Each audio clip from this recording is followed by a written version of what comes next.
할렐루야. 오늘 새벽에 만난 하나님 오신 여러분들을 우리 예수님의 이름으로 환영하고 축복합니다.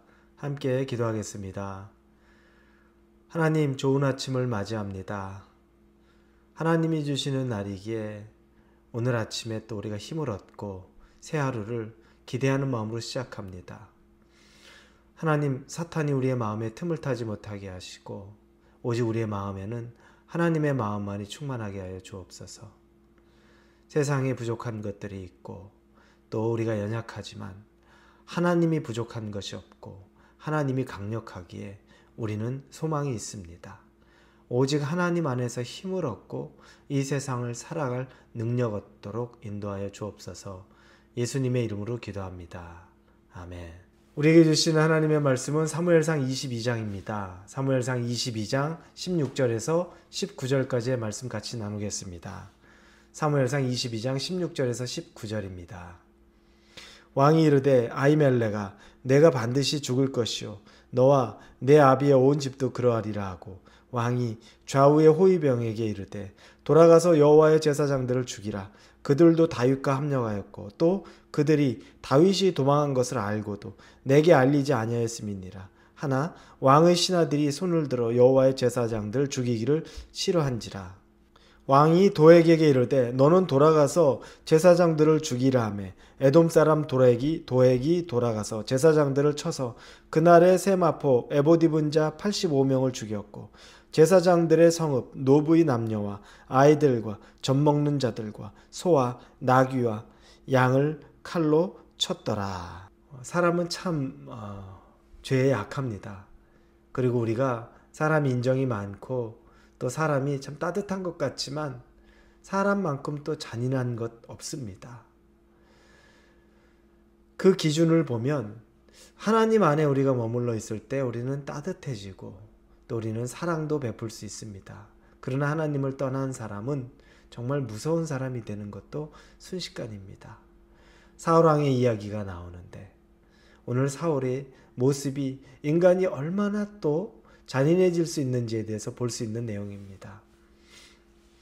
예전에 다윗은 사울을 피해 숨어 있다가 먹을 것을 찾아 놉 땅에서 아히멜렉이라는 제사장을 찾아갑니다. 그리고 제사장에게 먹을 떡이 있는지 빵이 있는지를 묻자 그 아히멜렉이라는 제사장이 너희들이 만약에 여자를 가까이 하지 않았다면 하나님의 제사에 올렸던 그 떡이 있는데 그 빵을 너희들에게 주겠다라고 얘기할 때 다윗이 흔쾌히 우리는 죄를 범하지 않았기에 먹을 수 있을 것 같습니다 라고 말해서 그 빵을 먹고 기운을 차립니다. 그리고 다윗에게 또 골리앗이 쓰던 그 칼을 또 내어줍니다. 그런데 그 장면을 옆에서 엿보고 있었던 도액이라는 사람이 있습니다. 그 사람은 사울과 아무래도 친분이 있을 것 같은, 그래서 사울에게 나중에 그 사실을 고하게 됩니다. 사울이 이제 이 사실을 알게 되어서 놉 땅에 있는 아히멜렉을 자기에게로 부릅니다. 그리고 그를 질책합니다. 제사장이었지만 왕이 그를 질책합니다.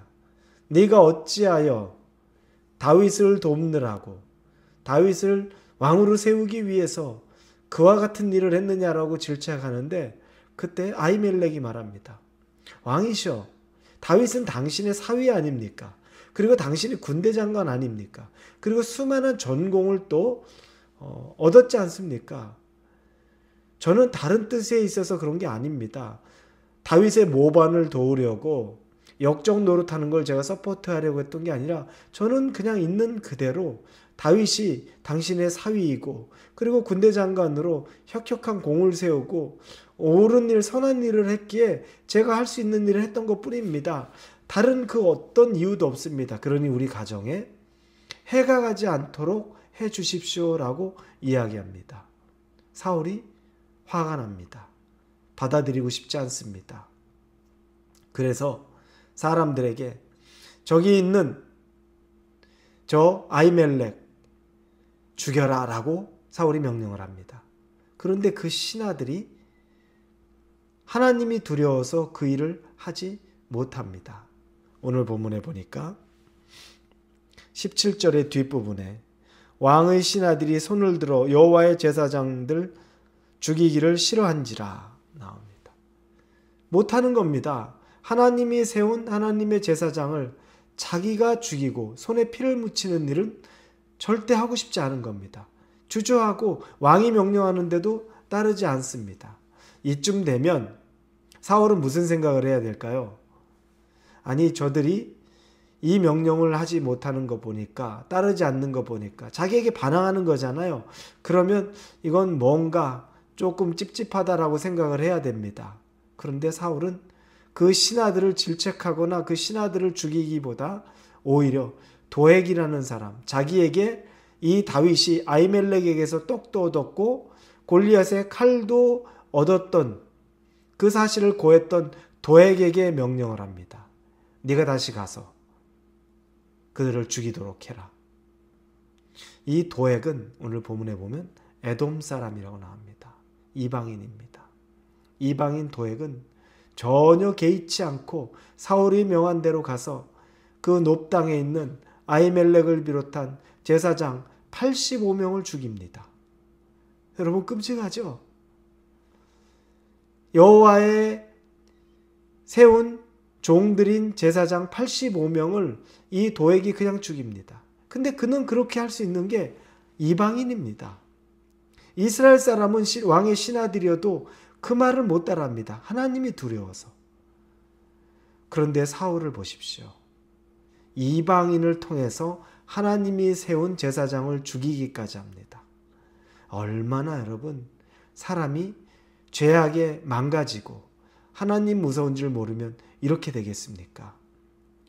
자기의 백성이기도 하면서도 그걸 떠나서 하나님이 세운 제사장을 이방 사람들의 손에 85명이 죽게 하고, 그리고 도액은 거기서 끝나지 않고 높당에 있는 남자나 여자나 갓난아이나 짐승들까지 다 죽입니다. 아주 도륙을 하는 겁니다. 살육을 했죠. 이게 있을 수 있는 일입니까? 사울이 그렇게 명령을 내립니다. 여러분, 하나님을 떠난 사람은 이렇게 할 수 있습니다. 어떻게 사람이 그렇게, 우리 그런 얘기 하잖아요. 어떻게 사람이 그렇게, 여러분, 사람은 그렇게 할 수 있습니다. 사람이기 때문에 그렇게 할 수 있습니다. 하나님 모르면 그렇게 할 수 있습니다. 하나님 떠나 있으면 그렇게 하는 겁니다. 여러분이나 제가 하나님을 떠나 있으면 사울만 그런 게 아닙니다. 우리도 그렇게 할 수 있는 게 우리의 존재 자체입니다. 우리를 굉장히 선하다고 착하다고 착각하지 말아야 됩니다. 우리가 선할 때, 착할 때는 하나님에게 우리가 붙들린 바 될 때입니다. 그때 우리는 우리의 성품이 아닌 하나님의 성품으로 살아가는 사람이 되는 겁니다.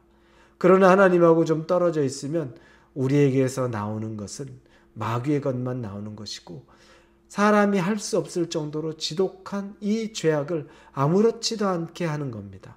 그것도 자기 백성을 에돔 사람 도액을 시켜서, 그것도 제사장과 그 온 땅을 다 멸절시키는 일을 하는데도 주저하지 않는 겁니다. 여러분, 이러니 우리가 하나님과 동행해야 된다는 것, 늘 하나님과 가까워야 된다는 게 막연한 게 아닙니다. 우리 그렇지 않으면 순식간에 사울되고 우리 이런 엄청난 일을 아무렇지도 않게 저지를 수 있는 겁니다. 사랑하는 우리 홀리웨이브 성도 여러분, 여러분 자신을 믿지 마십시오. 저를 믿지 마십시오. 또 저도 저 자신을 믿으면 안 됩니다. 우리가 믿을 건 하나님만 믿는 겁니다. 하나님만 믿고 내가 그 하나님 안에 있을 때 비로소 내가 그때 하나님의 자녀다운 그 성품을 갖게 된다는 거, 그거 하나 믿으십시오. 그러면 우리에게 소망이 있습니다. 여러분에게 이 소망이 있는 하나님과 동행하는 저와 여러분이 되기를 예수님의 이름으로 축원합니다. 기도하겠습니다. 하나님 없는 사울은 누구보다 잔인하고 왕의 신하들도 겁이 나서 하나님이 세운 제사장들 손을 못 대는데 그를 이방 사람을 통해서 죽이는 일까지 서슴지 않습니다. 어디까지 악해지는지를 보게 됩니다. 그러나 하나님, 사울만 그럴까요? 우리도 하나님 없으면 그럴 수 있습니다. 우리는 그런 사람들입니다. 하나님과 친밀해지게 하여 주시옵고 우리를 떠나지 말아 주시옵소서. 예수님의 이름으로 기도합니다.